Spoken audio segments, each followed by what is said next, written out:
योगस्य प्रथमम द्वारम, मौन का आश्रय ले लो। ज्यादा बोलने का अभ्यास ही नहीं होना चाहिए। बड़े अपराध बन जाते हैं, निंदा स्तुति बन जाती है, दोष दर्शन होने लगता है, वो साधक गिर जाता है। मौन का स्वभाव बनाना चाहिए। जड़ मौन यहां वृंदावन में ठीक नहीं। यहां हम राधा राधा बोलेंगे, प्रभु की चर्चा बोलेंगे, कोई प्रश्न करेगा तो जो शास्त्र सम्मत बात है उत्तर देंगे, नहीं तो मौन रहेंगे। प्रपंच की तरफ से पूर्ण मौन होना चाहिए। आपको पहली बार कोई खड़ा करके बात कर रहा है, समझ में आया कि इससे बात करना प्रभु को भूल जाना है, अगली बार से वो कहेगा राधे राधे, उत्तर नहीं देना। श्री हरिवंश, उत्तर नहीं देना। अंदर से श्री हरिवंश बोले, चल दिए। हमें किसी से क्या लेना देना। हम किसी का अहित नहीं करेंगे, अमंगल नहीं करेंगे, हम किसी पर दोष दर्शन नहीं करेंगे, पर हम अपनी वृत्ति को भगवदाकार करने आए हैं। ये नहीं कि कोई हमसे बोले तो हम बोलना जरूरी है, नहीं। कोई प्रश्न करे तो बोलना जरूरी नहीं।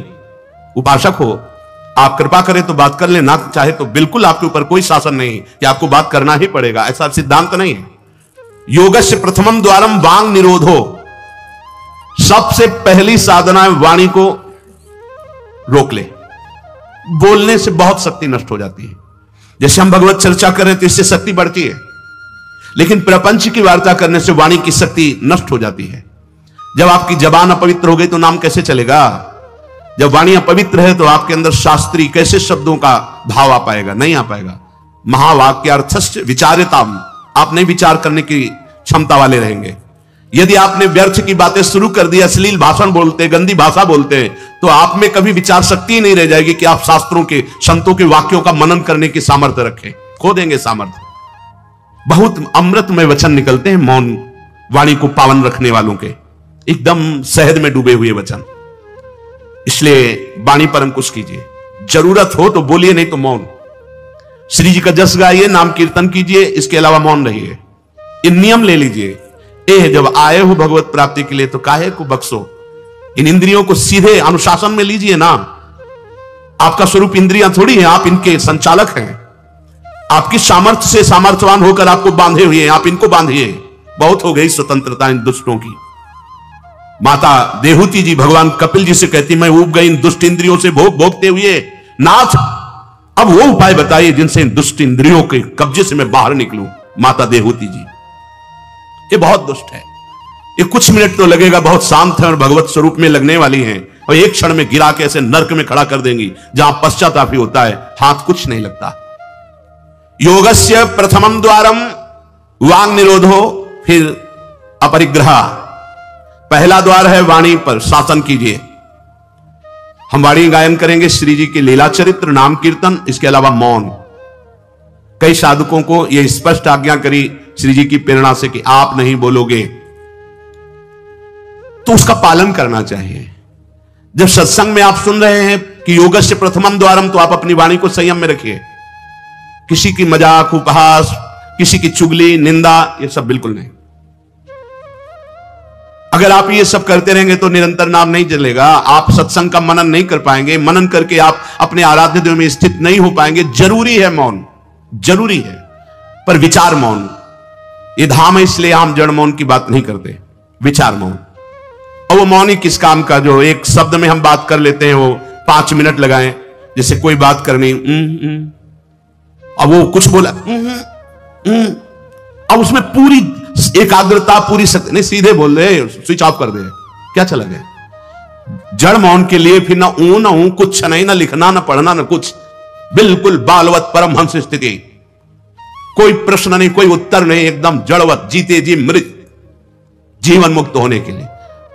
तो वो ये श्रीधाम वृंदावन है, यहां उचित नहीं, क्योंकि यहां राधा नाम स्वयं हरि रटते हैं, तो हमारी जबान की सार्थकता है। राधा नाम कीर्तन करें, वाणी जी का गायन, इसके अलावा मौन रहे। दूसरा अपरिग्रह,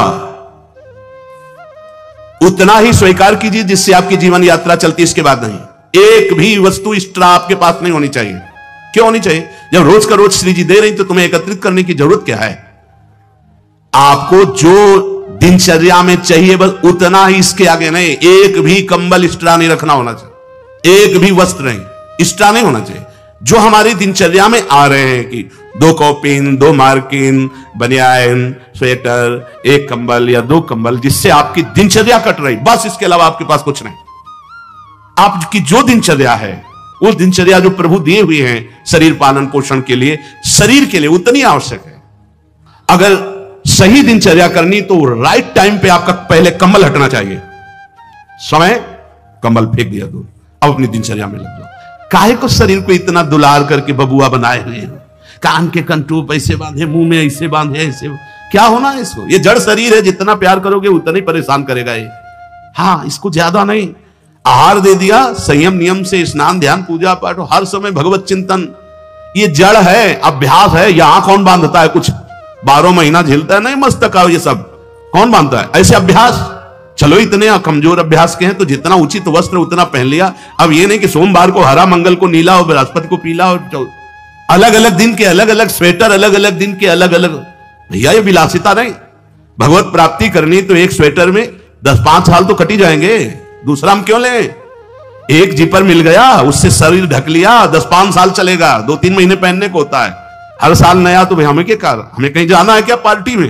हमारी यही पार्टी, बाबा जी की पार्टी, भगवत मार्ग के पथिक है। उचित, उचित बिल्कुल नहीं से बहुत। वो इसको दुलार करने का मतलब है अपना पतन करना। सच्ची मान लीजिए, इसका पतन करना। वयोवृद्ध है, रोगी शरीर, वो अलग बात है। थोड़ा तो आनंद लीजिए प्रकृति का वार सहने का। अगर शरीर रुग्ण नहीं है, जवान शरीर हो, ब्रह्मचारी हो, आग है अंदर, सहो हर प्रकृति के वार को। गर्मी, सर्दी, बरसात, भूख, प्यास, सच्चिदानंद में स्थित हो जाओ, तुम्हारा बाल बांका भी कोई नहीं कर सकता। अब मार दिन में 50 बार शीशा देखना, अब वो फंसाएगा कि नहीं फंसाएगा? चेहरा फंसाएगा ना। तिलक के सिवा दोबारा शीशा नहीं देखना चाहिए। इस देहाभिमान के राग को काटना कि पुष्ट करना है। जय बार निकले तय बार देख करके हर सेटिंग किसको दिखा रहे यार? क्या तुम किसी को लुभायमान करना चाहते हो क्या? हरि को? तुम्हारे इस पार्थिव शरीर पर लुभायमान होने वाले नहीं, और जो लुभायमान होगा तुमको नष्ट कर देगा। तो हमें इसको बिगाड़ के रखना है, इसको सजा के नहीं, भगवत प्रसादी आदि लगाए। हमारा देहाभिमान बार बार हमको गिराने की कोशिश करेगा। ये हम जो हंसी मजाक में भी कह रहे, इसको अच्छे से समझना। ये जो 2 प्रकार की पद्धति रखी गई है कि आप मुंडन करवा के रखिए क्योंकि आपके बालों से शोभा बढ़ेगी, और आप बाल रखा के रखिए क्योंकि आपकी शोभा बिगड़नी चाहिए। रज लगा के रखिए कि आपको ही आपके शरीर में राग ना रह जाए। बात यहां ये, यहां किसी के दिखाने के लिए नहीं है, आपके शरीर में आपको राग ना रह जाए। आप बार बार साबुन लगाएंगे, तेल लगाएंगे, बार बार शीशा, कंघा और अपने चेहरे को सजाएंगे तो देहाभिमान पुष्ट होगा, ये नष्ट करेगा। कुछ नहीं है, बड़ी दुर्गति है, मान लीजिए। इसका अंतिम परिणाम आग में जलना है। चाहे जितने चिकने कर लो गाल, चाहे जितने लाल कर लो, मरना है, पक्की बात समझो। तो जीते जी अमरत्व क्यों नहीं प्राप्त करते? अरे ऐसा रूप प्राप्त करो जिसमें गाल लाल ही रहते हैं, लालिमा लगानी नहीं पड़ती। श्री जी की दासी लक्ष्मी कोटि विलक्ष लक्षण लसल लीला किशोरी सतई, करोड़ों लक्ष्मी आश्चर्यचकित हो जाए, ऐसा रूप श्री राधा दासियों का है। गीध देह तज धरि हरि रूपा, गीध ने शरीर त्यागा, हरि रूप होकर धाम जा रहा है। बाहरी लाली लगाने से थोड़ी हरि मिल जाएंगे, बाहरी श्रृंगार से थोड़ी हरि मिल जाएंगे। प्रार्थना मान लीजिए कुछ दिन का है, धोखे में मत फंसिए। ये धोखा है। खेत में रक्षा करने वाले एक धोखा टांगते हैं, पैंट शर्ट टोपी लगा के, वहां कोई नहीं होता, लेकिन पशु धोखे में हो जाते हैं। यह धोखा है। अगर पशुवत बुद्धि रखोगे तो यह धोखा तुम्हें पूरे जीवन, पूरा का पूरा जीवन नष्ट कर देगा।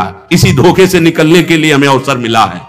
योगस्य प्रथमम द्वारम वांग निरोधो अपरिग्रह, वाणी से मौन रहिए, जितनी आवश्यकता है उतना वस्त्र लीजिए। एक संत भगवान आए थे, एक मार्किन से बांधे हुए थे, साल उड़ाया तो बोले आपकी आज्ञा इसलिए ओढ़ लेते हैं। तो हमका किसी बाहर निकल के किसी को दे देना, हमारी श्री जी की प्रसादी, इसलिए हमारी प्रसन्नता के लिए। तो उनका ओढ़ लेते हैं। पर महाराज हम रहते ऐसे ही, उनका धन्य है, नौजवान हो, बहुत सुंदर है। तो हमका आप बाहर जब निकलना, किसी को देखना ऐसे आवश्यक है तो आप दे देना। तो बड़े प्रसन्न हुए, आदर करके उन पर हृदय में आदर हुआ उनका। नहीं मुझे नहीं चाहिए, मैं तो जैसी रहनी से रहता हूं। हमने घटिया घाट है एक फर्रुखाबाद फतेहगढ़ की तरफ, वहां रुके हुए थे। एक महात्मा को देखा, वयोवृद्ध थे, एक पतली मार्किन, माघ महीना, ये कौन सा माघ चल रहा है, यही तो चल रहा है, मकर संक्रांति का अवसर। तो वहां रामनगरिया लगती है। 1 महीने के लिए। जैसे प्रयाग में कुंभ में लगता है, तो गंगा किनारे हर साल मकर संक्रांति में हजारों लोग 1 महीना वास करते हैं, रोज गंगा स्नान त्रिकाल करते हैं। उन महात्मा जी के समीप रात्रि में गए तो शरीर कांप रहा था और मंत्राकार वृत्ति, एक झोपड़ी में बैठे हुए थे। बड़ी लज्जा लगी हमें अपने ऊपर कि हमारा जवान शरीर है, 30-35 वर्ष पहले की बात, और हम 1 मार्किन पहने 1 मार्किन ओढ़े, ये तो केवल 1 मार्किन पे है, तो हमारा क्या कर्तव्य बनता है? हमको ये भी फेंक देना चाहिए। ये वयोवृद्ध हैं और मौन है, तो उनसे प्रार्थना की कि यहां आश्रम से एक कंबल ले आए, आपका शरीर कांप रहा है। ऐसे मुस्कुरा के कहा नहीं। वो चोट पे चोट लग रही थी कि धिक्कार हमारे जीवन को, ये वयोवृद्ध होकर इतना तितिक्षापूर्ण जीवन, और हम जवान होकर के इसको सह नहीं पा रहे। आप सच्ची मानना, जो तितिक्षापूर्ण है बहुत जल्दी भगवत साक्षात्कार होता है। भगवान आदेश करते तात तितिक्षस्व भारत। आज हम केवल शरीर दुलार में अपने समय को नष्ट करते हैं, शरीर पोषण में। भाई देखो, ये छोटी छोटी बातें आपको देखने में लगती होंगी बड़ी बात है, यही आपको आपके आराध्य देव से विलग किए हुए हैं। महीना भर आप केवल ऐसे आहार करके देखिए कि जिसे तुम्हारा मन कहता अच्छा उसको हटा दीजिए। आज थोड़ा त्याग मत वर्णन कीजिए, आज थोड़ा हमारे उदर में परेशानी है तो हमें केवल आप रोटी और सब्जी दीजिए। महीना भर केवल रोटी सब्जी उचित। आप देखो, अगर आपके अंदर का रजोगुण तमोगुण नष्ट ना हो जाए तो कहना आपके अंदर सात्विक भाव आ जाएगा, मंत्र में स्थिति होने लगेगी। और आप, हमने देखा है जैसे गुलाब जामुन, कचौड़ी, पकौड़ी, ये सब कहीं जैसे भिक्षान्न में मिली भी और भरपेट पा लिया, तो वो रस नहीं आया भजन में। जो एक सूखी रोटी ऐसे चबा के गंगा जल पी करके जो रस आता है ना, वो नहीं आता है। सच्ची मानिए, पहले के बड़े बड़े भजनानंदी महापुरुष अपने जीवन को ऐसे ही। तो अपरिग्रह ये बहुत बड़ी बात है, साधक यहां चूक करता है। देखो, आप लोग तो इतने बढ़िया अवसर पे हैं कि आपको ना किसी से मांगना है, ना आपको अपनी कोई परवाह होनी चाहिए, क्योंकि श्री जी व्यवस्था कर रही। आपको जो वस्त्र उचित है वो ले लीजिए, जो भोजन उचित है, और अपनी सेवा और मंत्राकार वृत्ति, आपको किसी से कोई मतलब ही नहीं। आपको तो भिक्षान्न के लिए भी नहीं जाना है, अपने आप आकाश वृत्ति से प्रभु देते हैं। तो आपका रूम आपकी कुटिया है, आपकी दिनचर्या एक स्वयं की दिनचर्या है। आपके रूम में अपरिग्रह दिखाई देना चाहिए।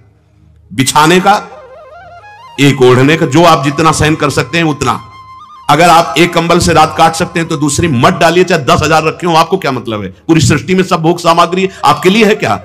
अपरिग्रह, हम जहां चूक करते हैं उसको पक्के से बांध लीजिए, अभी आनंद की धारा में आ जाओगे। वाणी को कंट्रोल, शासन, आवश्यक है तो बोलेंगे, नहीं तो मौन। दूसरा, उतना ही स्वीकार करेंगे जितने की आवश्यकता है। भगवदानुभूति के लिए एक बार तो आग लगनी चाहिए जीवन में, कि जीवन मृत तुल्य होना चाहिए। यहां जरा सा साधन बना कि पोस्टर बैनर में आ गए, प्रशंसा में आ गए, कैसे भगवत प्राप्ति होगी? अपरिग्रह। और आगे, निराशा च निरीहा च नित्य में एकांत शीतला। आशा ही परमम दुखम, नैराश्यम परमम सुखम। उपासक को किसी व्यक्ति, वस्तु, स्थान से कोई भी आशा नहीं होनी चाहिए। हाथ जोड़ के तुम्हारे कमरे में पहुंचा दिया जाएगा तुम्हें जो आवश्यक है। तुमको आके रजिस्टर में लिखने की जरूरत नहीं, तुम्हें मांगने की जरूरत नहीं है। तुम निष्ठापूर्वक ध्यान दे करके देखिए, ये देखा गया जीवन में, जिस समय जो आवश्यकता होती है हाथ जोड़कर वो आता है। कौन? जिसकी शरण में हो, समझ नहीं पाते और कहता है ये वस्तु ले लो, तो आश्चर्य होता है कि ये बात कैसे कोई जान गया कि मुझे आवश्यकता थी, मेरे शरीर को आवश्यकता थी। जितनी जो आवश्यकता उतना। इसके बाद आशा ही नहीं, निराशा हमारा परम पद में पहुंचाने वाला मार्ग है। आशा ही परमम दुखम, नैराश्यम परमम सुखम। किसी व्यक्ति से, किसी वस्तु की आशा बिल्कुल नहीं होनी चाहिए। तब लग जोगी जगत गुरु, जब लग रहा है निराश, जब आशा मन में भई जग गुरु जोगी दास। आशा नहीं होनी चाहिए। आशा एक ही बात की होनी चाहिए, कब किशोरी जो मिलेंगी। आशा से दासम वृष भानु जाया, तीरे समध्यास जब भानु जाया, कब मैं अपने स्वरूप में स्थित होऊंगा। इसके अलावा कोई आशा नहीं। शरीर की आवश्यकता है, मान लो यहां सुविधा है कि भाई आप यहां से ले लीजिए, तो आप ले लीजिए, नहीं तो किसी से मांगने की जरूरत नहीं। कभी तो ऐसे रहना सीखो ना कि कोई आशा नहीं, कोई इच्छा नहीं, और आप हृदय की बात जानते हो। आप देखना, आपको जो शरीर की जरूरत हो आप देखते रहना, देते रहना। बिल्कुल बिल्कुल वो एक एक कदम पर देखते हैं। जो अव्यवस्थित, तो हमने देखा है एक एक कदम पर व्यवस्था। आपको अपने स्वामी पे विश्वास होना चाहिए, आशा किसी से नहीं। आशा एक राम जी से दूजी आशा छोड़ दे, नाता एक राम जी से दूजो नाता तोड़ दे। यहां संसार आशा में ही तो दुख को प्राप्त हो रहा है। पिंगला वैश्या को भगवान दत्तात्रेय जी ने गुरु माना क्योंकि उसने आशा का त्याग कर दी। आशा नहीं, अब मैं पुरुषों से आशा करती थी, अब परम पुरुष से आशा करूंगी, अपने आत्मस्वरूप से। आप किसी की जरूरत नहीं, मैं किसी से रमण की आशा नहीं करूंगी, एकमात्र अपने आत्मस्वरूप। उसी समय उसको गुरु मान लिया। पहला वाणी का मौन, उचित बोलो। दूसरा सामान उतनी रखो जितनी आवश्यकता हो। तीसरा किसी से आशा मत रखो। चौथा निरीह, किसी भी तरह की लोक परलोक की कोई कामना नहीं। बड़ा आनंद। अभी देखो जीवन मुक्त हो जाओगे। किसी से लोक की कोई आवश्यकता नहीं, लोक वस्तु की, और निरीह कोई कामना नहीं। कितना हृदय अभी आनंदित हो जाएगा, प्रसन्न हो जाएगा। जैसे पीछे कहा कि अंतर्मुख होकर निष्काम होकर जो भजन होता है उसमें मन प्रसन्न हो जाता है। उसी अखंड प्रसन्नता में परमात्मा साक्षात्कार होता है। निरीह, कोई इच्छा नहीं। आज क्या पाएंगे, कुछ इच्छा ही नहीं आनी चाहिए। कुछ स्पेशल प्रार्थना होती, कुछ स्पेशल तो राधा नाम है, राधा रूप है, वो आप दे सकते हो तो दे दीजिए, नहीं वो तो नहीं, तो फिर और स्पेशल क्या हो सकता है। ये तो सब पार है संसार के। ये साधक उपासक चाहे गृहस्थ हो चाहे विरक्त, एक निष्ठा होनी चाहिए, एक निष्ठा। एक नए साधक को हमने देखा कि कपड़ा ऊपर से पड़ा था और गमछा पेट में बंधा था। जब प्रसाद पाने के लिए बैठे, किसी जगह हम रहते थे, वो आए थे मंडली से, तो हम संतों पर बहुत सूक्ष्म दृष्टि, उनके व्यवहार उनके आचरण से, क्योंकि सब कुछ सीखने को मिलता है। तो देखा कि खींच के पेट में गमछे से गांठ बंधी थी जब प्रसाद को बैठे, और पहले नहीं बंधी थी। तो उनके नजदीक गए और कहा, महाराज जी इसका क्या रहस्य, आप गमछा बांधे? बोले साधन में एक उचित आहार चाहिए। तो मुझे पता चल जाता है, जहां थोड़ा पाया तो इतने में एक हम इतनी गमछा नाप का, उसमें 3 गांठ, तो उतना नेते। बोले कभी ज्यादा आहार नहीं, यद्यपि ये प्रथम साधना के लिए ऐसा है, नहीं तो एक सामने से आहार का निश्चय किया जाता है। इतना आहार, फिर चाहे कितना अमृत हो उसके ऊपर नहीं होना चाहिए। साधु को बार बार नहीं लेना चाहिए। ये जो नहीं पूड़ी बोले हाँ डालो, खीर हाँ 4 पूड़ी रख दो, इतने सब्जी रख दो, दोबारा आप पूछिएगा किसी से, हमारे से पूछने की जरूरत नहीं। ऐसी दिनचर्या नहीं। गरम भैया, गरम और नरम दोनों से मतलब नहीं। महापुरुषों ने देखो, एक बार उड़िया बाबा प्रसाद पवा रहे थे स्वयं खड़े होके, तो 2 प्रकार की पूड़ी बनवाई थी, एक पतली और पकी हुई, और एक मोटी लंबी कच्ची। पकी हुई नीचे रख दिया और कच्ची वाली ऊपर रख दिया, और आप खड़े हो गए। ऐसे सब नवीन साधक ऐसे पाए। उनमें से 50 नीचे वाली पूड़ी ऊपर करके शुरू किया, और कई साधक ऊपर से शुरू किए। तो जो नीचे वाली, तुमसे कहा खड़े हो जाओ, वो तो महापुरुष थे, जाओ ब्याह करो जाके, गर्मा गर्म बहू के हाथ पाना, बालाजी बनने लायक नहीं हूं। ऐसे सीधे डांट लग, कान पकड़ा, महाराज जी गलती नहीं, आपने ऊपर वाली को नीचे क्यों किया, नीचे वाली को ऊपर क्यों किया? क्योंकि वो पकी थी ना, तुम्हारी स्वाद पर दृष्टि थी ना, इसलिए स्वाद का पोषण करना है तो घर जाओ। भगवत मार्ग में चलने के लिए स्वाद मिटाना है, केवल भगवत स्वाद लेना है, भगवत आनंद का स्वाद लेना है। कितना कठिन लग रहा होगा? कुछ कठिन नहीं है। जब लक्ष्य बन जाता है भगवत प्राप्ति पे, सब सहज हो जाता है। नहीं खान पान ते भावे है, नहीं कोमल वसन सुहावे है, सब विषय लगे ते खारा है, हरि आशिक का मग न्यारा है। समझो इस बात को। यहां इतना डबल होता जा रहा है शरीर, चर्बी बढ़ती जा रही है, पीछे भी पेट में भी, कि आसन में अगर कहा जाए पद्मासन में 20 मिनट बैठो तो बैठने की हिम्मत नहीं रह गई, तो क्या साधना करोगे? बिल्कुल ये बात होश में रखिए। शरीर को बढ़ावा देना बिल्कुल अपना नाश करना है। उचित आहार ऐसा कि पाने के बाद तुरंत आसन में 1 घंटे बैठना पड़े तो आपको कोई परेशानी न हो। मान लीजिए आप उदर नहीं हैं, आप प्राण नहीं हैं, आप रसेंद्री नहीं हैं, आप मन नहीं है, उचित आहार दीजिए, रात दिन भजन में लगी, अभी सात्विक भाव आ जाएगा। सात्विक भाव नहीं आ रहा।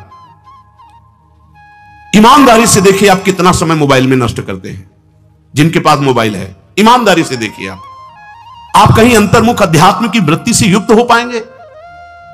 आप रजोगुणी भोजन करते हैं, आप टच वाला मोबाइल रखते हैं, आप अधिक समय उसमें, भले आप इधर उधर, क्या समय नष्ट कर रहे हो।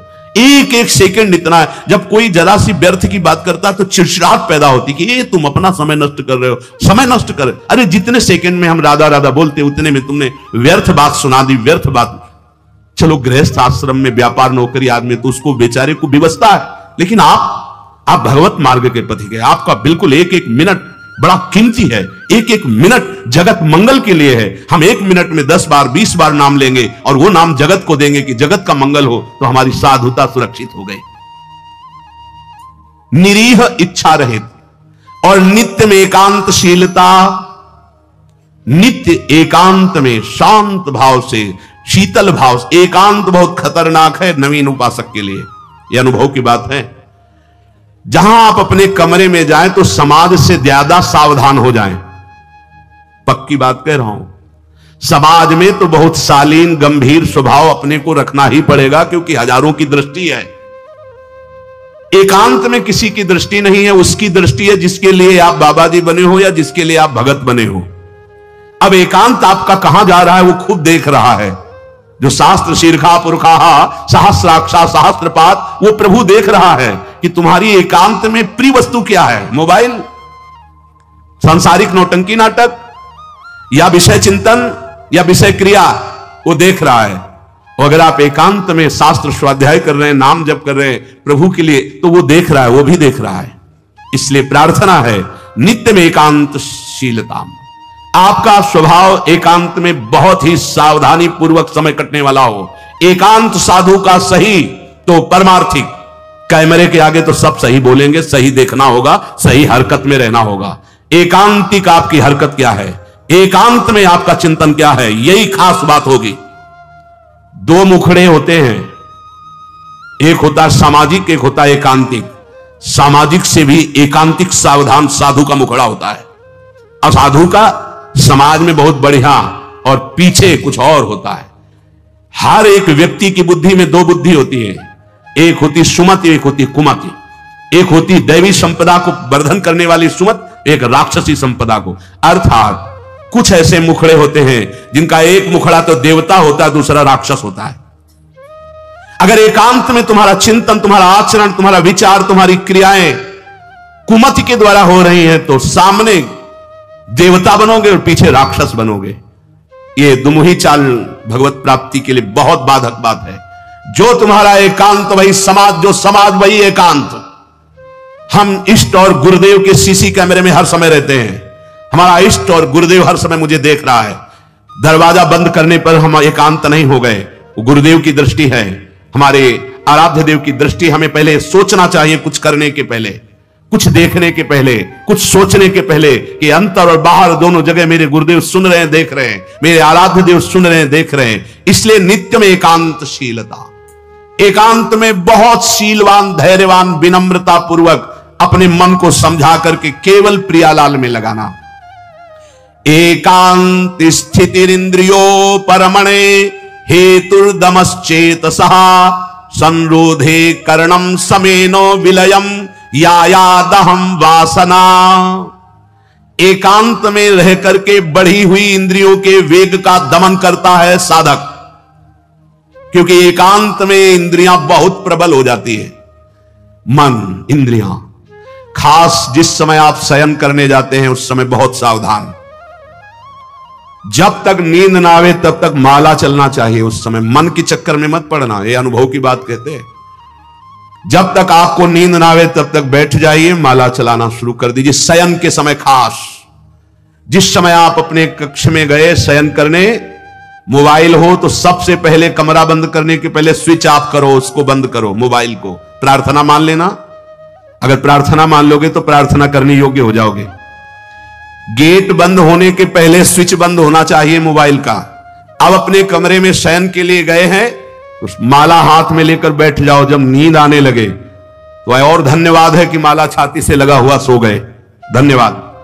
अगर ऐसा नहीं है तो नींद आ गई है तो माला विराजमान किया, बिल्कुल नींद में जा रहे हैं, अब चले गए। थोड़ा भी समय इसको मनन करने का मत दीजिए उस समय, नहीं तो ये दिन भर साधन में लगाया गया है, उस समय कोई असाधन सोचवा देगा या करवा देगा। बहुत पॉइंट की बात है, समझ लेना। ये देखा गया है हृदय में, उसी बात को कहा गया जब साधन काल में देखा गया है, हृदय में देखा गया कि फिर मन उस समय मतवाला होता है कि अब तो पूरे दिन हम साधन ही तो की, तो 5 मिनट की मुझे छूट दे दो। लेकिन नहीं, उस समय कठोरता पूर्वक इसको साधन में और जब नींद आ गई तो शयन कर, जब उठे तो फिर वैसी दिनचर्या प्रारंभ कर दी। तब मन भगवदाकार। एकांत स्थिर इंद्रियो परमणे हेतुर्दमश्चेतसः। एकांत में साधक अपनी इंद्रियों का दमन करे, बढ़ावा ना दे। देखो क्या साधन है। पहले दर्शन होते थे संत भगत भागवत जन, अब भी कुछ महापुरुष भी होंगे, यहां ठाकुर जी की छवि या गुरु जी की छवि, यहां से स्मार्ट मोबाइल लगा रहता है छाती में, स्मार्ट मोबाइल। ये भैया ठीक है, व्यवहार काल के लिए यदि तुम्हारी कोई आवश्यकता हो, तुम बहुत व्यवहार में, तो हम नहीं। अच्छा बताओ आपको क्या जरूरत है? राष्ट्रपति से बात करनी है क्या आपको? किस विधान में आपको कपड़ा बेचना है, अनाज बेचना है? आपको काम क्या है? किससे बात करनी है आपको?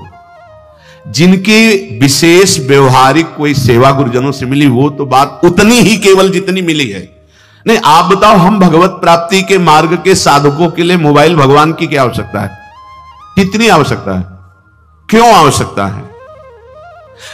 जैसे सिलेंडर आदि लाना है या कुछ भाई और कोई सर, तो रख लो, हम कह रहे हैं वो छोटा वाला रख लो, उससे अपना काम। ये बहुत अंदर की बात कहते हैं, क्योंकि इसमें आप स्वतंत्र कुछ भी देख सकते हैं, कुछ भी आप पढ़ सकते हैं, कुछ भी। बहुत ऐसे लाइनें में होते हैं वो सब, बस उसमें क्लिक करो, क्लिक है तो कहते हैं हाँ वो वीडियो आ जाएगा, वो वीडियो आ जाएगा तो तुम्हारा अंदर का वीडियो गायब हो जाएगा, परमार्थ वाला। एकांत स्थिर इंद्रियों पर हेतुर्दमश्चेतसः। दमन कर दो इंद्रियों का। ये कहां सीखोगे, कब सीखोगे, किस देश में सीखोगे, यदि धाम में रहकर इंद्रियों का दमन करना ना आया? इंद्रियों का दमन कर दो। इंद्रिय दमन होने से चित्त का स्वयं निरोध हो जाता है, और चित्त की वासना का नाश होते ही योगी को परमानंद का अनुभव हो जाता है। यह है खेल। इंद्रियों का दमन हुआ, मन और चित्त एक ही बात है।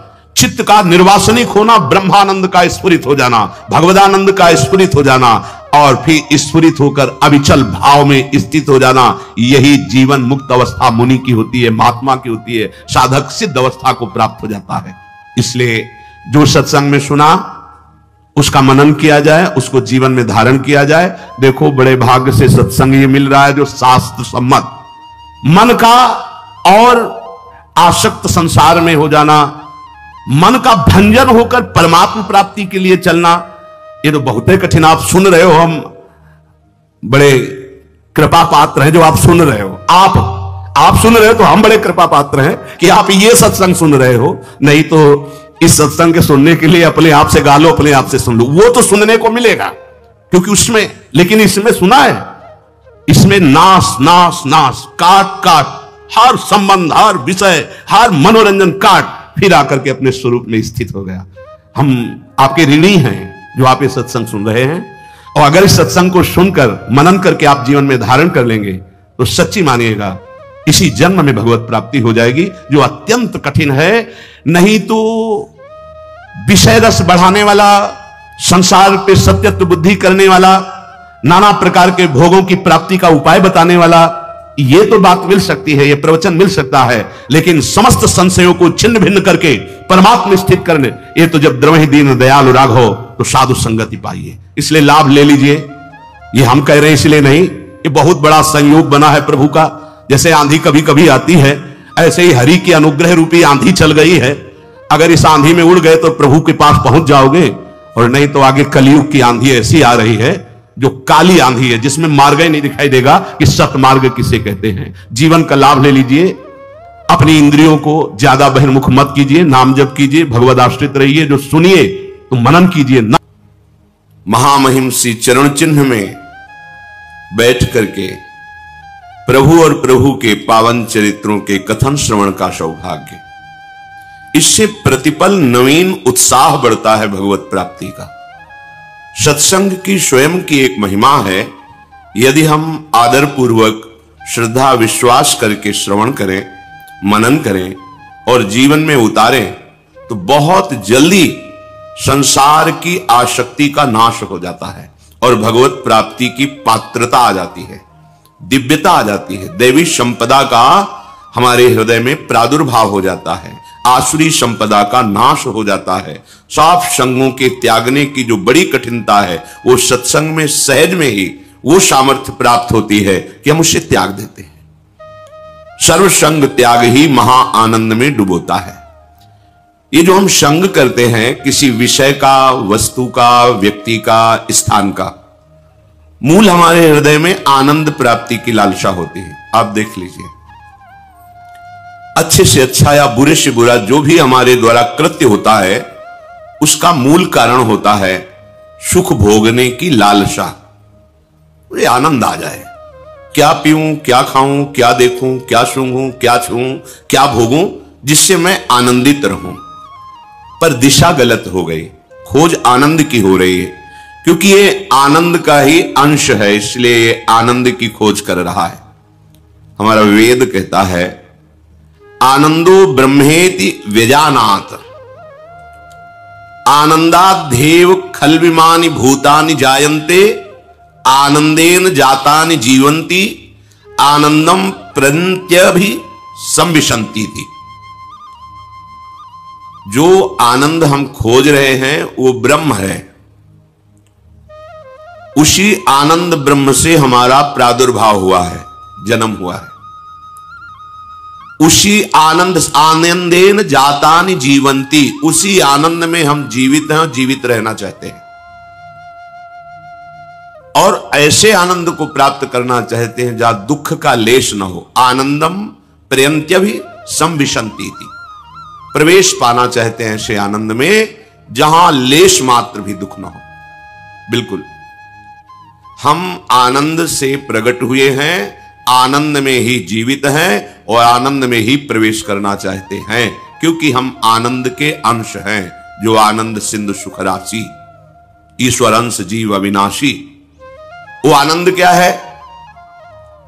यदैतत् सुकृतम, वेद कहता है यदैतत् सुकृतम, जिसने स्वयं से अपने आप को प्रकट किया है इस जगत रूप में, वो आनंद ब्रह्म वही अपने आप में प्रकट है। कुछ प्रश्नकर्ताओं का प्रश्न होता है, भगवान ने हमें क्यों फंसा दिया, क्यों जन्म दिया? समझो वेद क्या कह रहा है। वेद कहता है यदैतत् सुकृतम, सुकृतम, ये सुंदर जो जगत प्रकट किया, ये क्रिया हुई, ये अपने आप से अपने आप में हुई, किसी और को नहीं रचा। कैसा स्वरूप है? रसो वैशा, वो पूर्ण रस स्वरूप है। हमारी मांग क्या है? रस, आनंद, सुख, प्रसन्नता। रसम हृवायम लब्ध्वा आनंदी भवतु। जो अपने स्वरूप को जान जाता है वो रस स्वरूप हो जाता है, वो महाआनंद में डूब जाता है। बहुत विचारणीय विषय है, वेद है। आनंद पूर्ण ब्रह्म, उसके अंश आनंद में, खोज आनंद की, जीवन आनंद, प्रवेश आनंद में। दिशा गलत हो गई। अब हम सबको भगवत स्वरूप नहीं मानते, ना अपने को मानते ना सामने। स्त्री पुरुष, अच्छा बुरा, वस्तु, व्यक्ति, स्थान, इसी राग के कारण हमारी दुर्गति हो गई।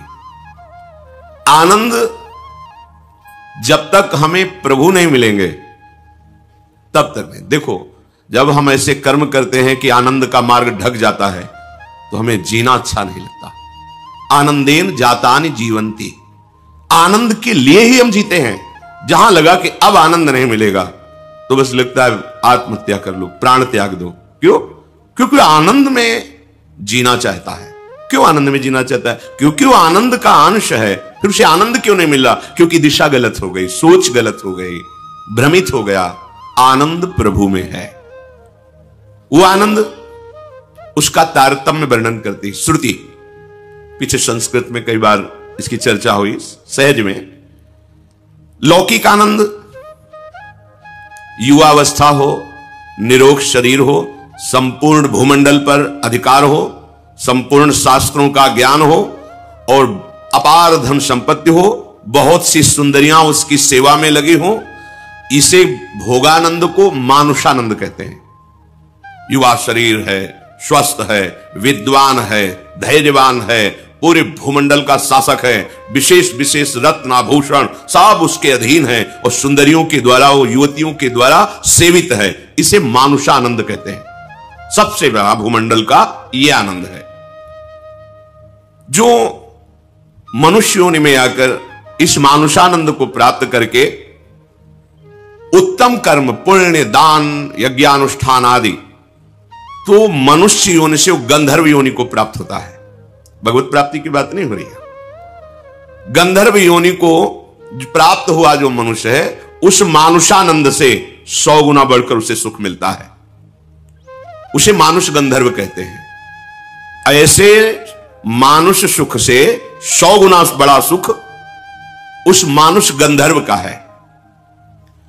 फिर उस मानुष गंधर्व से 100 गुना सुख देव गंधर्व का है, जो जन्मजात गंधर्व पदवी प्राप्त करके प्रकट हुए हैं, देव गंधर्व। उनसे 100 गुना बढ़कर के सुख पितृलोक में है। जो हमारे पूर्वज तपस्या, दान, पुण्य, साधना किए, वो उत्तम पितृलोक में जाकर के सुख प्राप्त करते, वो देव गंधर्व से 100 गुना बढ़कर के सुख है। और जो मनुष्य यहां साधना, यज्ञ आदि बहुत करके देवता पदवी प्राप्त करता है, वो पितृलोक से 100 गुना बढ़कर के सुख प्राप्त करता है। उस देव को अजानज देव कहते हैं। मनुष्य योनि से देव योनि को प्राप्त हुआ, लेकिन उससे 100 गुना बढ़कर के सुख सिद्ध देवताओं को प्राप्त, जो देव रूप में ही प्रकट हुए, उनको उससे 100 गुना बढ़कर सुख प्राप्त होता है देवलोक में। और उन देवताओं से 100 गुना बढ़कर के सुख देवराज इंद्र को प्राप्त होता है। देवराज इंद्र से 100 गुना बढ़कर के सुख आनंद देवगुरु बृहस्पति को प्राप्त होता है। बृहस्पति के सुख के 100 गुना बढ़कर के सुख प्रजापति को प्राप्त होता है, जैसे दक्ष प्रजापति पद को प्राप्त होता है। और प्रजापति से 100 गुना बढ़कर के सुख परमेष्ठी पद को, ब्रह्मा को प्राप्त होता है। और ब्रह्मा से लेकर के यहां तक जो आनंद का क्रम वर्णन किया गया, इसे सहस्त्रों गुना बढ़कर के सुख ब्रह्मानंद प्राप्त महापुरुष को, ब्रह्मानंद ज्ञान के द्वारा जो अहम ब्रह्मास्मि की सिद्धि करता है, ब्रह्मा जी से भी बढ़कर के हजारों गुना उसको सुख प्राप्त होता है। उत्तरोत्तर आनंद की अधिकता का वर्णन किया गया। विश्राम मिला जाके ब्रह्मानंद में। अब यहां वर्णन करते हैं कि ब्रह्मानंद का जो आनंद है, उससे अनंत गुना बढ़कर के रसानंद है।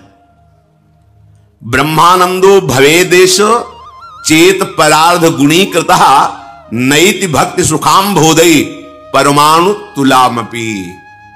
ये मनगढ़ंत बात नहीं, वेद का वर्णन है, वैदिक सिद्धांत का।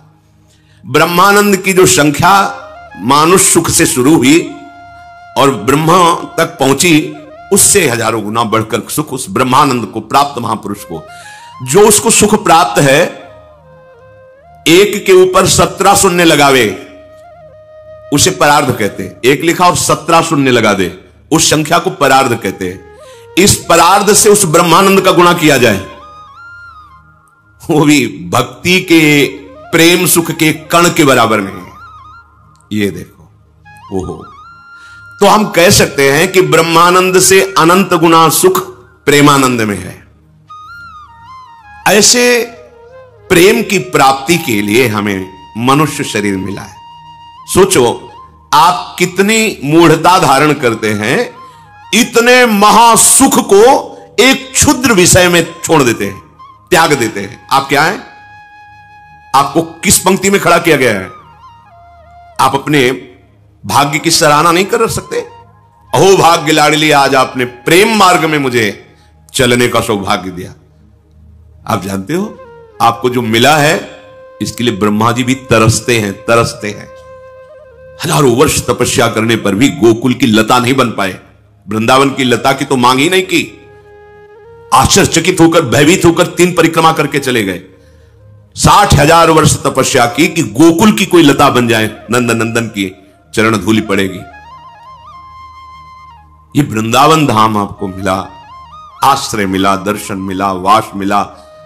कल आप सुन रहे थे, प्रियाजू की शरणागति मिली, राधा नाम जपने को मिला। जानते हो आप कहां हो? ब्रह्मानंद के आगे 1 लिख के 17 शून्य गुणा किया जाए तो वो भी रसानंद की तुलना में नहीं आएगा। प्रेम से प्लावित होकर के जो राधा राधा राधा। किसी ने 2 बजे रात्रि के पूछा किसी से, आप क्यों बैठे हैं? उनका हम केवल दर्शन के लिए बैठे हैं। हमें दिखाया उसको, क्यों दर्शन करना चाहते हैं? पता नहीं, जब से राधा नाम सुना है बस यही लगता है कि अधिक से अधिक मेरा जीवन वृंदावन में रहे, मैं महाराज जी को देखूं, उनकी बात सुनूं, और ऐसे चिल्ला के रो पड़े कि हमें भी वह बंद करो बंद करो बंद करो। एक संसारिक जीव को राधा नाम पे इतना प्रेम, लाडली जो ये कोई साधना हुई उसकी? नहीं। क्या हुआ? तुलयाम लवेनापि न स्वर्गम ना पुनर्भवम भगवत संग संग से मर्त्यानाम किमुताशिषा। अगर भगवत प्रेमी महात्माओं का संग मिल जाए तो बोले उस एक क्षण के संग के आगे फिर ये मृत्युलोक की सुख की बात क्या, स्वर्ग और मोक्ष सुख ब्रह्मानंद वो भी फीका हो जाता है। ये वृंदावन भूमि, कोई कण ऐसा नहीं जो प्रेमियों के आंसुओं से भींगा ना हो। सच्ची मानो, आज आधुनिकता है तो आप उसे नहीं देख पा रहे। यहां 2 प्रकार के आंसुओं से भीगी हुई भूमि है, या तो श्री कृष्ण विरह में या श्री कृष्णानंद में। संयोग में अपार आनंद सुप्रवाह हो रहा है, गदगद सुर नैना सजल दंपति रस रहे भीन, ये आनंद श्रु या हा कृष्ण हा प्राण वल्लभ कब मिलोगे। ये भूमि उन प्रेमियों की है जिनके आंसुओं से और हमारे प्रिया प्रीतम यहां विहरण करते हैं। इस भूमि का चमत्कार, इस भूमि की रज का प्रेम करने वाले रसिकों का संग। आप किस पंक्ति में खड़े हैं? ब्रह्मानंद भी जहां गणना में नहीं आता है, आप उस रसानंद में हैं। रस ही की मूर्ति दो रसिक लाडली लाल, साक्षात रस हैं हमारे प्रिया प्रीतम। नंद नंदन कैशोर लीलामृत महाम्बुधो निमग्नानाम किमस्माकम निर्वाण लवणांभषा। लवण कहते नमक को। अब देखो रस का भेद वर्णन कर रहे हैं। प्रभु हमारे स्वामी हैं, हम उनके सेवक हैं। ब्रह्मानंद इसकी तुलना में नहीं है। ये रसानंद की बात हो रही। दास रस, शांत रस तो ब्रह्मानंद में ही आता है। सब जगह एक ही परिपूर्ण परम तत्व है, ये शांत रस। अब वो जो परम तत्व है मेरा स्वामी है, मैं उनका दास हूं। ये उस रसानंद से, शांत रस से बहुत श्रेष्ठ रस है। दास की भावना करके प्रतिपल उनकी सेवा सुख में निमग्न रहना, वो स्वामी है। इससे भी बढ़कर है प्रभु मेरे सखा हैं, मित्र हैं, मैं उनका मित्र हूं। जो दास में सेवा करने का उत्साह बढ़ता है तो स्वामी की आज्ञा की बाट जोता रहता है। अपने मन से कुछ भी करने के लिए उसे संकोच होता है। बहुत बड़े स्वामी हैं, उनका इशारा मिले, उनकी आज्ञा। लेकिन सखा को ऐसा नहीं है। स्वामी आंतरिक तो, क्योंकि मूल तो दास भाव है तो रहता ही है, पर उसको खेलने में, हंसने में, विनोद करने में कोई संकोच नहीं होता। वो समान भाव, मित्र भाव, समान भाव रहता है। यार तू मेरा सब होगा, सबके लिए भगवान, लेकिन मेरा तो तू कान्हा है ना। वरुण लोक से जब भगवान की महिमा देखकर नंद बाबा आए, सबसे वर्णन किया तो सखाओं ने, भगवान है कान्हा, तू भगवान है यार। भगवान से कैसे कहे कान्हा तू भगवान है यार? यार कैसा भगवान होता है, दिखाओ हमको। हमने तो सुना है बैकुंठ में भगवान रहता है, तू बैकुंठ में रहता है। जब बैकुंठ की महिमा देखी, नहीं चाहिए मुझे ऐसा भगवान, मेरे लिए कन्हैया का, मुझे ये नहीं भगवान। ए रुको, जय विजय सब पार्षद, अखिल सौंदर्य मणि भगवान महाईश्वर लक्ष्मी चरण, हमें नहीं चाहिए, हमारा कन्हैया का हमें नहीं, हमें वापस करो। लिपट गए, कन्हैया मुझे भगवान नहीं चाहिए, मुझे तू चाहिए। हम तेरे साथ खेल सकते हैं, तेरे से लड़ सकते हैं, तेरे से प्यार कर, मुझे ऐसा भगवान नहीं चाहिए जहां इतनी अदब, इतना सख्य भाव, समान भाव, महासुख। कोई छोटी मोटी बात नहीं, पर ब्रह्म परमात्मा तत्व से सख्य भाव रखना। मेरा दोस्त है, मेरा यार है, मेरा मित्र है, मेरा प्राण है। वात्सल्य, नंद नंदन आनंद कंद भगवान मेरे पुत्र हैं, महान सख्य भाव से भी ऊपर। हर समय उनको दुलार करना, उनके चिंतन में रहना, मेरे लाला को सुख। देखा एक माई को देखा था, अंतर्धान हो गई, विरक्त, टाट लगाए रहती थी। गोपाल जी को ऐसे झूला गले में बनाए हुए थे, ऐसे इधर टॉफी, इधर दूध, इधर बिस्कुट, इधर पेड़ा, इधर परिक्रमा लगाती। थोड़ी थोड़ी देर में ऐसे, अच्छा दूध पिएगा तो दूध डाल, चुप रहे थोड़ी देर, राधा राधा राधा सुन, राधा राधा। हर समय भगवत आवेश उनको रहता, श्री कृष्ण मेरे लाला है, अपार सुख, वात्सल्य भाव। इससे भी बढ़कर के रस, श्री कृष्ण मेरे प्रीतम है, कांता भाव कोई भी कर सकता है। इसके लिए कोई स्त्री पुरुष का भेद नहीं, ये भाव अपने अंश भाव से किया जाता है। ये देह भाव प्रकृति का अंश, इससे नहीं मैं पुरुष हूं कैसे श्री कृष्ण को कांता मानूं, नहीं, पुरुष तो केवल पोशाक है। कांता भाव में गोपी प्रेम की ध्वजा, मेरे प्रीतम श्री कृष्ण, श्रृंगार मूर्ति, कोटि मदनों का मनमथ कर देने वाले भगवान के प्रति मेरे प्राण प्यारे प्रीतम पति। कितना सुख है।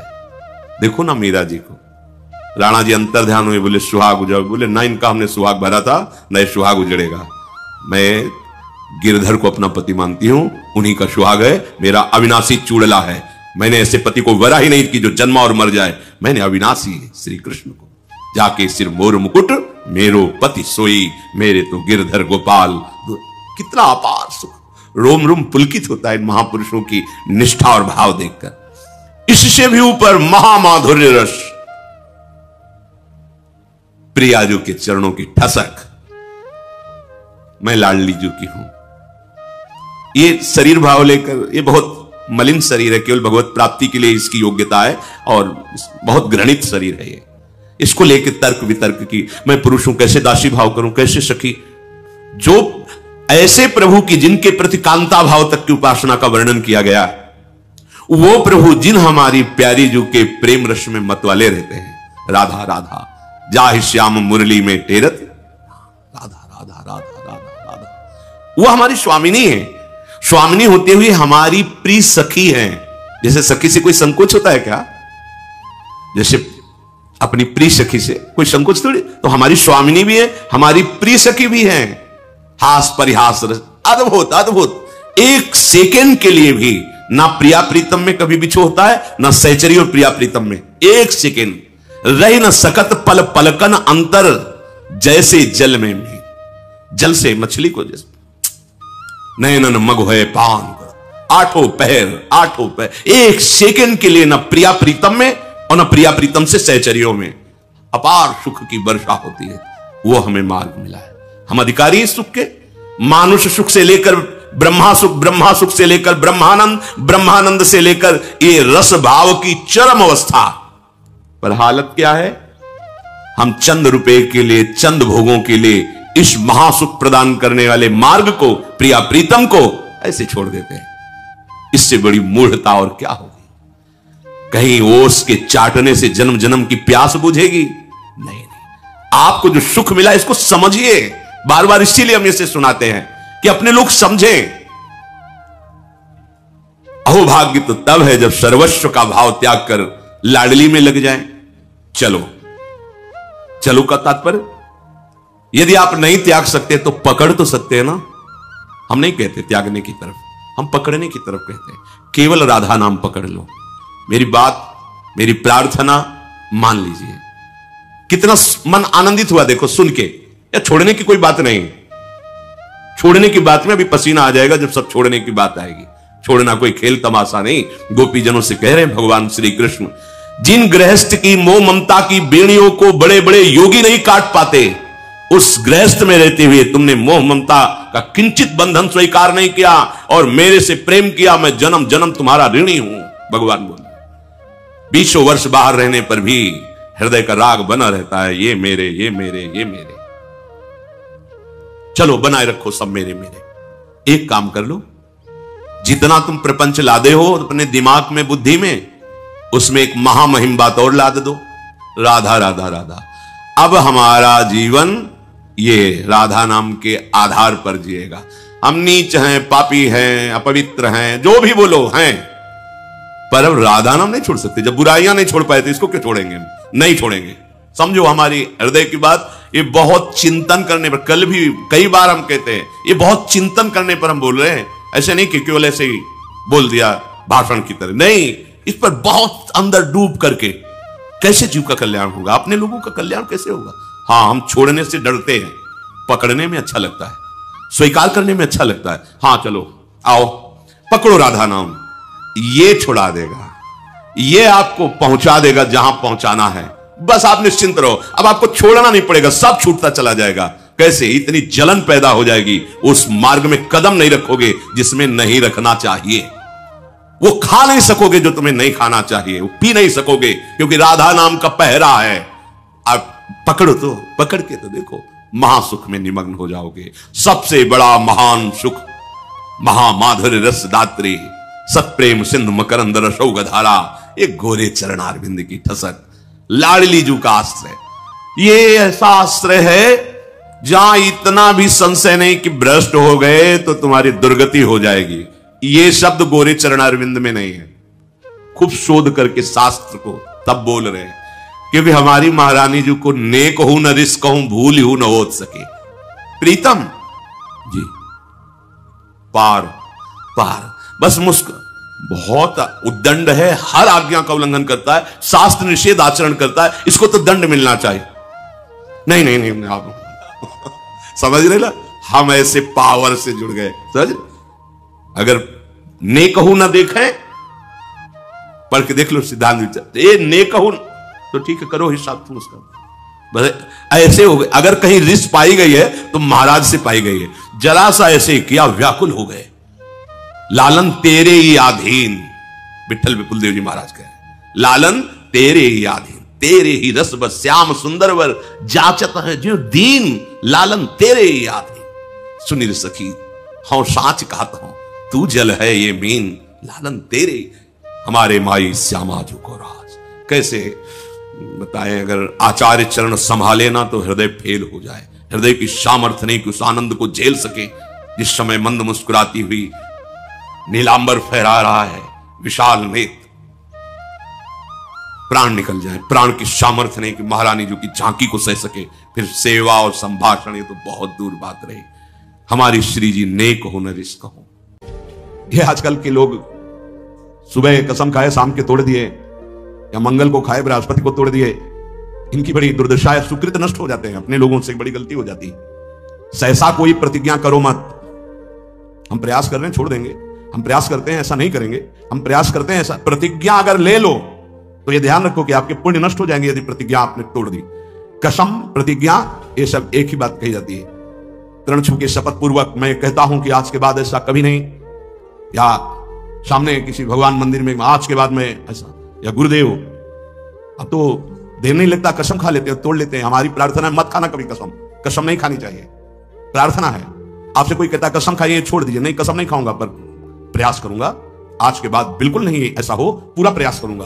प्रयास सफल होगा फिर हम आपसे कसम खा लेंगे।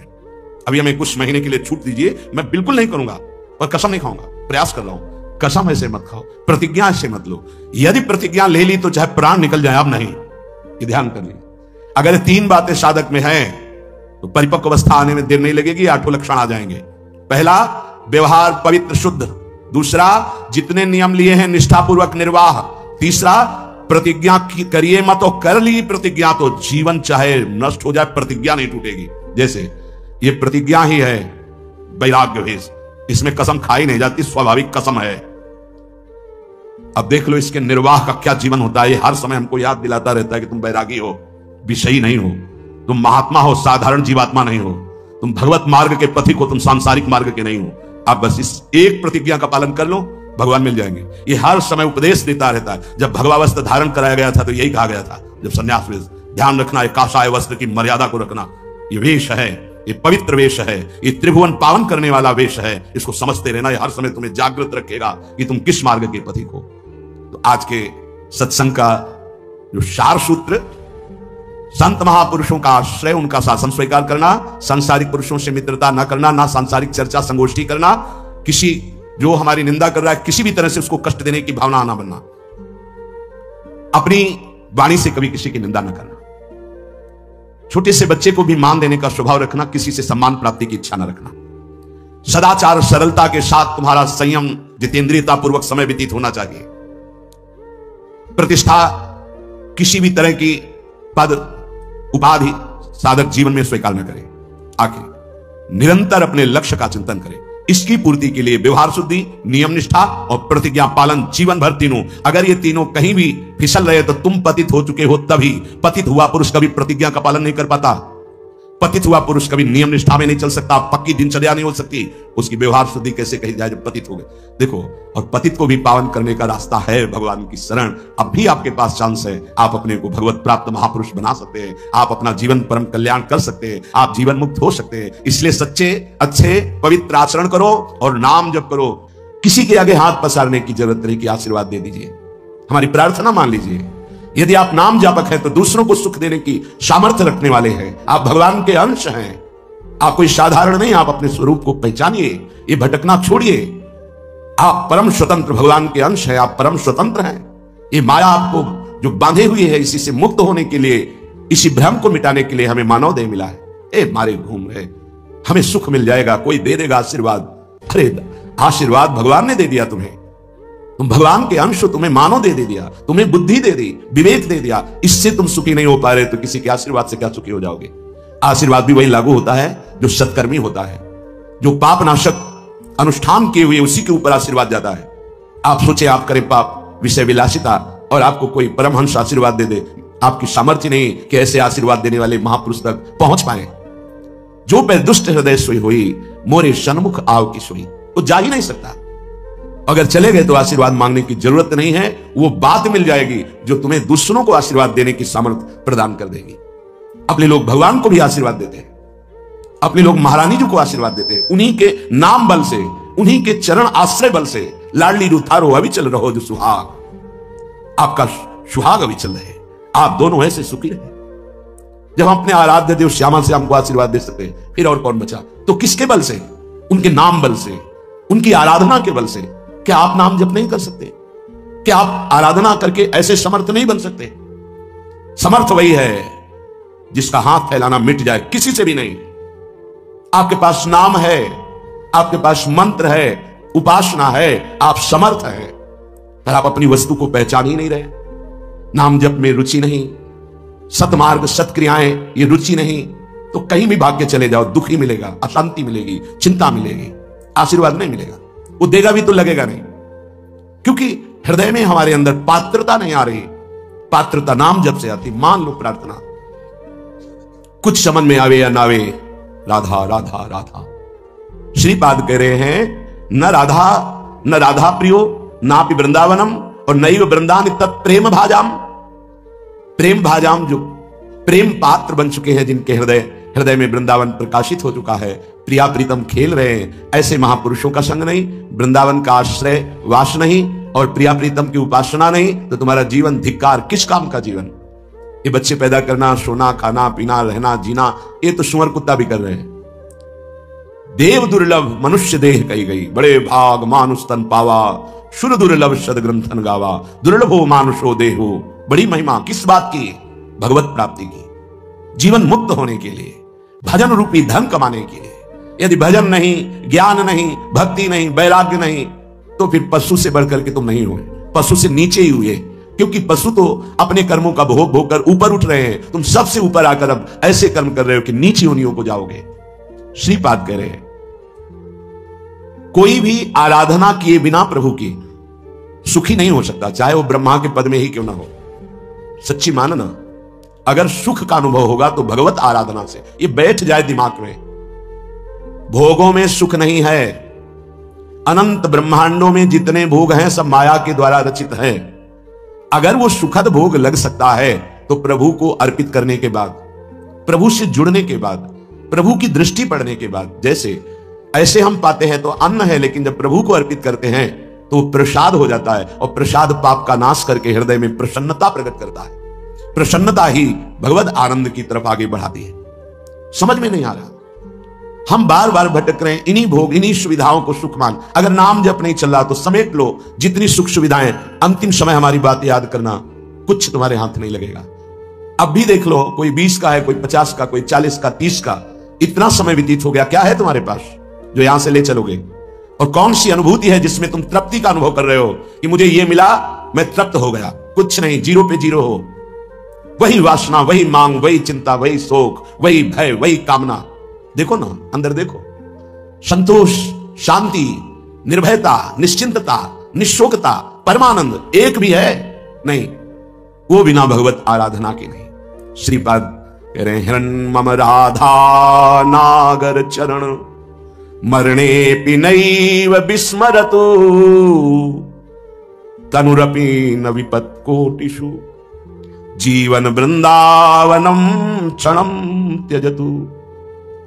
ये बहुत सुंदर बात मांग रहे हैं। जब मेरे मरने का समय आवे तो हे राधा नागर अर्थात प्रिया प्रीतम, जीवन आपको समर्पित है, तो अंतिम श्वास में आप चूक मत करना। यदि जीते जी मैं आपके योग्य नहीं हुआ, आपने दर्शन नहीं दिए, आप नहीं मिले, चलेगा। क्यों?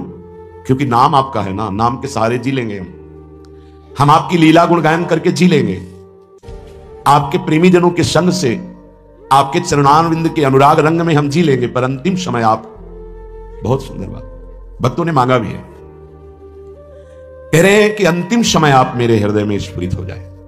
जब मैं शरीर छोड़ रहा हूं उस समय केवल प्रिया प्रीतम। निश्चित निश्चित ये हमारा विश्वास, हमारा हृदय इस बात को पक्का करता है कि जैसे भी बने हम लगे रहे हैं जीवन भर प्रभु के चरणों में, तो अंतिम में प्रभु फिर अपनी कृपा विशेष करते हैं। उस उपासक के हृदय में प्रभु स्फुरित हो जाते हैं, स्मरण रूप में या रूप रूप में स्फुरित हो जाते हैं। यदि जीवन में किसी महात्मा का संग रहा है, श्री प्रिया प्रीतम की किंचन मात्र आराधना बनी है, धाम आदि भगवत पुरियों का, धामों का तीर्थाटन अवगाहन थोड़ा भी वास हुआ है, वो अंदर से आश्रय प्रभु का रहा है, तो अंतिम समय उसके भगवान पधारते हैं। निश्चित ये हमारा विश्वास कहता है, क्योंकि अंतिम गति ही परमपद या अगला जन्म या दुर्गति, अंतिम क्षण जो होता है वो महामहिम माना जाता है। कहते आपके विश्वास से क्या प्रमाण क्या है? तो अजामिल संध्या करने वाला, शास्त्र स्वाध्याय करने वाला, धर्माचरण परायण और बुजुर्गों की, गुरुजनों की सेवा करने वाला था। उस सेवा के लिए ही जंगल में समिधा लेने गया था।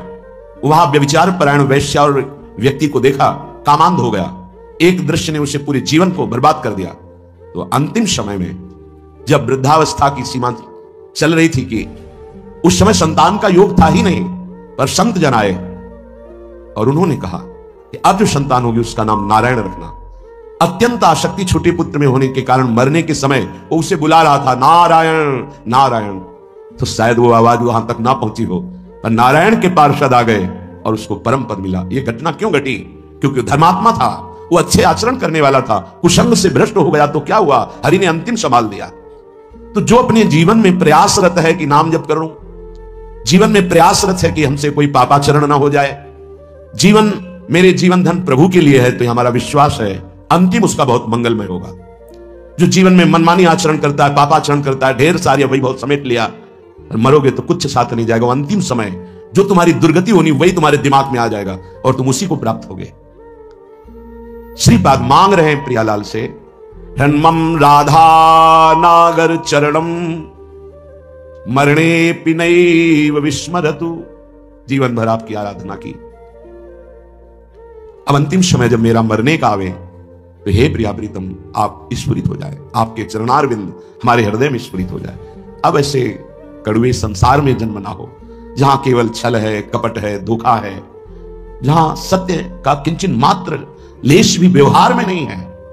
तत्व तो सत्य विराजमान है पर उसका परिचय नहीं, असत माया का खेल चल रहा। नहीं जन्मना ऐसे संसार में, हमें आपकी प्राप्ति करनी है। माना कि मेरे में सामर्थ्य नहीं, पर अंतिम समय आपसे प्रार्थना है आप हमारे हृदय में स्फुरित होना। और हे वृंदावन, आप मुझे ऐसी सामर्थ्य देना कि भारी दुख का समय हो अंतिम, तो भी मैं आपके धाम से अपने शरीर को बाहर न जाने दूं।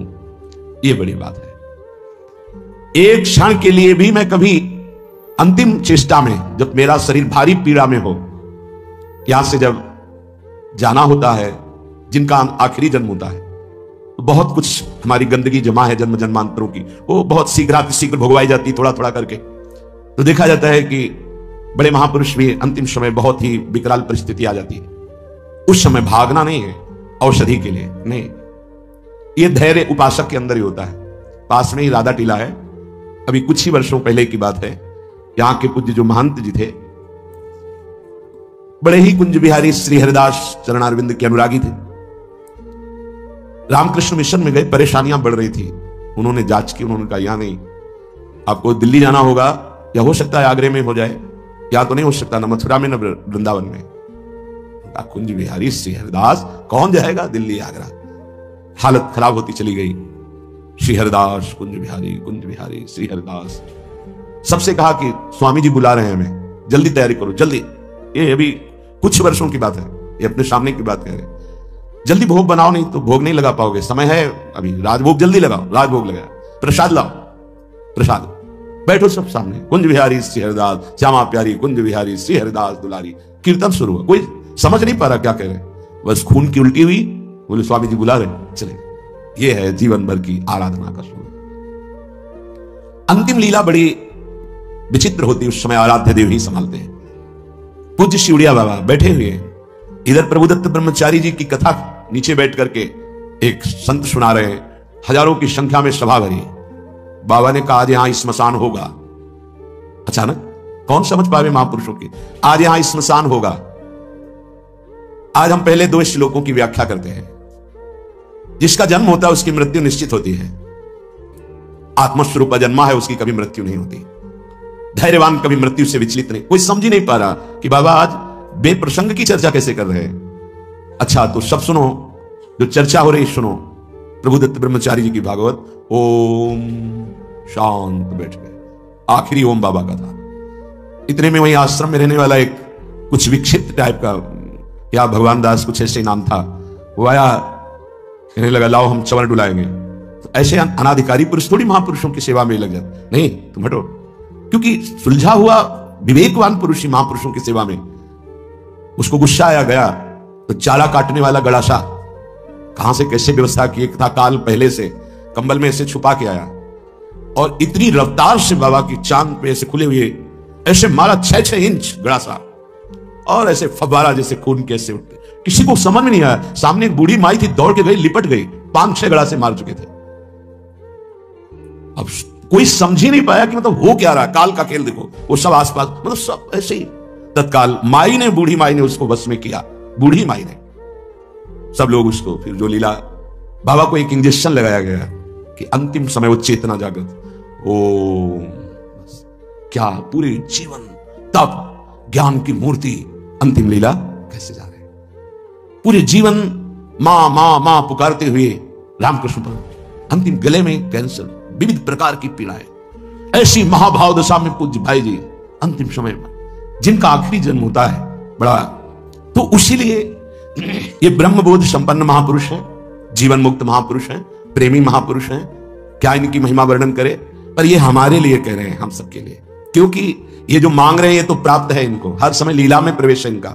इनको श्यामा श्याम की आखिरी दर्शन की आकांक्षा नहीं, क्योंकि इनकी आखिरी जीते जी हो गई। शरीर राग मुक्त भाव दे से अपने प्रिया प्रीतम के पास कोई आवश्यकता इस बात की मांगने की नहीं है। ये अपने लोगों के लिए कह रहे हैं कि हमें ये प्रार्थना करनी की, मुझे पता नहीं है कब मेरा अंतिम समय हो। हे प्रियालाल, ये हम बहुत बड़े महापुरुष की बात कह रहे हैं जो बहुत साधन परायण थे काशी में। मुझे बहुत आश्चर्य हुआ, ऐसे सब संत महात्मा घेरे हुए हैं, मध्य में वो लेटे हुए हैं। तो उनसे पूछा, स्वामी जी इस समय आपकी गति कहां है? ये चंद्रलोक नहीं, ये तो चंद्रमंडल के अंतर्गत जो चंद्रलोक है, जहां इस सूर्य लोक से भी ऊपर है।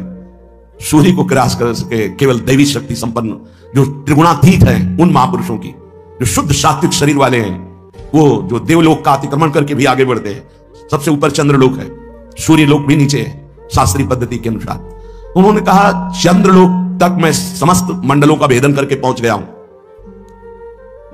पर ब्रह्म या मोक्ष प्राप्ति तो होश उड़ गए कि ऐसे महापुरुष जो मोक्ष धर्म का ही वर्णन करते रहे, वो ऐसा बोल रहे हैं। एक तरह से जैसे कहते हैं ना कि पैरों से धरती खिसक जाना, कि अपने लोग क्या हैं, अंतिम कैसी बात कर रहे हैं। तो उनका स्वामी जी तो क्या परम पद, तो उनका ये तो विश्वनाथ जी की कृपा के अधीन है। बस हृदय एकदम साधन पक्ष से हटकर कृपा पक्ष की मांग करने लगा कि अंतिम समय कह रहे हैं कि आखिरी कैवल्य परम पद ये तो विश्वनाथ जी की कृपा से। समझ लो साधन कितना पहुंचा सकता है। वो महापुरुष कह रहे हैं कि अभी ब्रह्मलोक भी नहीं, जैसे है स्वर्गलोक, महालोक, जनलोक, तपलोक, फिर ब्रह्मलोक। तो स्वर्गलोक के ऊपर ही है क्योंकि स्वर्ग के अधिष्ठात्र ये सब लोकपाल देवता हैं। वरुण जी, सूर्य जी, अग्नि जी, वायु जी, चंद्र जी, ये सब लोकपाल हैं। इनके एक अपने अपने लोक हैं। उन लोकों में इनके आराधक उपासक वहां पहुंचते हैं। तो वो कह रहे हैं कि मैं केवल चंद्रलोक तक पहुंच पाया हूं, उसके ऊपर ब्रह्मलोक वहां भी नहीं गति हुई। और परम कैवल्य पद ये तो विश्वनाथ जी की कृपा से, क्योंकि काशी में शरीर छूट रहा, जीवन भर उनके नाम पर रहे, तो वो गति उनकी। मेरी गति यहां तक और वो विश्व। तब ये समझ में आया कि आखिरी बात तो कृपा ही है। कि तभी लिखा है ध्यान मूलम गुरुमूर्ति, पूजा मूलम गुरु पदम, मंत्र मूलम गुरु वाक्यम, मोक्ष मूलम गुरु कृपा। महादेव गुरुदेव हैं, श्री जी गुरुदेव हैं, इन्हीं की कृपा से ही मोक्ष मूलम। तभी आजीवन आराधना करते रहते हैं, यही मांग रहे हैं। तनुरपि न विपत कोटिषु जीवन वृंदावनम क्षणम त्यजतु। बाबा को श्री जी लाई थी वृंदावन, उड़िया बाबा को। कई दिन से भूखे थे, एकांत में ब्रह्म चिंतन में बैठे हुए थे, शरीर भूखा था। पहुंच गए लाडली लाल बच्चे के रूप में संध्या काल के बाद। और बाबा मैया ने कहा है कि कोई संत भूखे बैठे हैं, रोटी पाएगा? रात होने वाली इस समय तो रोटी, दूध ले आवे? हाँ ले आओ, साथ में एक रोटी भी, एक ले आओ ले आओ। इतना मृदुल स्वभाव, इतना प्यार, इतने छोटे स्वरूप बच्चे। बाबा आश्चर्यचकित हो रहे थे कि संध्या हो रही इस समय बच्चे। बड़ा ऐसे पहले कांसे का लोटा चलता, उसमें पका हुआ दूध, एक रोटी पाई, एक दूध पिया, एक परमानंद की अनुभूति विशेष उनके हृदय में, अद्भुत आनंद। फिर एकदम चिंतन किया कि यहां कौन सा गांव नजदीक है। तो विरक्त महापुरुष उठे, काफी दूर खोजते, एक व्यक्ति मिला, बोले हाँ गांव नजदीक कोई है? बोले 10-10 किलोमीटर आसपास कोई गांव नहीं। अच्छा ठीक है। बैठे एकांत में आकर जो चिंतन किया तो देखा प्रिया प्रीतम। बोले ठीक है, आपका बुलावा आ रहा है तो हम आ रहे हैं आजीवन वृंदावन के लिए। देखो अंतिम यही लीलापूर्ण, बड़े करुणा में खींच लेते हैं, आओ खींच लेते हैं। तुम्हारा पवित्र हृदय हो गया है, बहुत तप किया है, आओ मैं तुम्हें परम पद प्रदान करती हूं। बड़े कृपालु श्री प्रियालाल। एक चीज ध्यान रखनी है, तनुरपि न विपत कोटिषु, करोड़ों प्रकार के संकट आ जाए तो भी छोड़ना नहीं, ये अंतिम बन जाएगा। जिनको अखंड वृंदावन वास मिल गया है सावधान होकर सुने, और जिनको नहीं मिला है तो आश्रय ले ले। कई बार चर्चा की, रजरानी चरणामृत साथ है, वृंदावन का आश्रय है, और वाणी जी साथ है, तो जहां शरीर छूटेगा, जैसे भारतीय सैनिक राजकीय विभाग का कहीं भी शरीर छोड़े, भारत के आज्ञा के अनुसार, सरकार की आज्ञा के अनुसार गया हो, तो तिरंगे पे ही स्वागत होते हुए उसको भारत ही लाया जाएगा। ऐसे ही हम वृंदावन प्रिया प्रीतम के उपासी, कहीं भी शरीर छूटे, आप सम्मान पूर्वक श्रीधाम वृंदावन लाडली जी के महल में ही आएंगे, विश्वास कर लीजिए। आश्रय और वास दोनों समान है। यदि दृढ़ आश्रय हो, जैसे पतिव्रता का पति का दृढ़ आश्रय, तो त्रिभुवन में अपार सामर्थ्यशालिनी होती, जैसे अनुसुईया जी और सावित्री जी आदि महामहिम पतिव्रताओं का वर्णन। ऐसे हरिवंश प्रतिव्रत है जिनके, सुख संपत्ति दंपति जो जिनके, हा हरि रा राधा बा वृंदावन सा सहचरी, वृंदावन में विराजमान सहचरियों के मध्य में प्रिया प्रीतम का व्रत जिनके हृदय में है, कहीं भी अगर वो संयोग बसात है तो शरीर छूटेगा तो हमारे प्रभु से दूर नहीं है, वो अंतिम समय उनको ले आएंगे, हमारा अंतिम बन जाए, इसी प्रयास में रहते हैं। श्री बात करें, तनुरपि न विपत कोटिषु, करोड़ों तुम्हारी विपत्तियां आकर के घेर ले जीवन में तो मत छोड़ना वृंदावन, क्योंकि अंतिम समय हमारी स्मृति कहां होगी हमें पता नहीं, पर धाम अंतिम समय यदि मिल रहा है तो सीधे भगवत प्राप्ति है। और ऊपर की पंक्ति में कहा, हनुमम राधा नागर चरणम मरणे भी नहीं स्मरत। दो बातें कही है, एक है पहली वाली आश्रय की, शरीर वृंदावन में नहीं है पर आश्रय वृंदावन का है, उपासना करते रहे हो प्रिया प्रीतम की, तो अंतिम समय जहां भी तुम होगे, तो ये युगल बड़े करुणामय है, बहुत करुणामय जोड़ी है प्रिया प्रीतम की। ये खेलते खेलते अपने वृंदावन के सहित आपकी दृष्टिपथ में आ जाएंगे, हृदय में आ जाएंगे, पक्का आ जाएंगे। विश्वास करो और भावना दृढ़ रखो। आशा बंधा समुत्कंठा नाम गाने सदा रुचि, दृढ़ आशा कर लो कि इस जन्म में तो प्रिया प्रीतम मिलेंगे ही, चाहे अंतिम श्वास में क्यों ना हो, और उत्साह सहित नाम जप करते रहो। दूसरी पंक्ति है अखंड वृंदावन वासी की, पहला है आश्रय की, हनुमम राधा नागर चरणम मरणे भी नहीं विस्मरतु। कहीं भी हो, यदि मेरा अंतिम समय हो तो हे प्रिया प्रीतम, आप स्मरण बन करके हमारे हृदय में जागृत हो जाना, आपके गोरे सांवले चरणारविंद हमारे हृदय में स्फुरित हो जाए। दूसरे में अखंड वृंदावन वासी के लिए, तनुरपि न विपत कोटिषु जीवन वृंदावनम क्षणम त्यजतु, चाहे करोड़ों विपत्तियां आ जाए, वृंदावन नहीं छोड़ूंगा, एक क्षण के लिए भी नहीं छोड़ूंगा।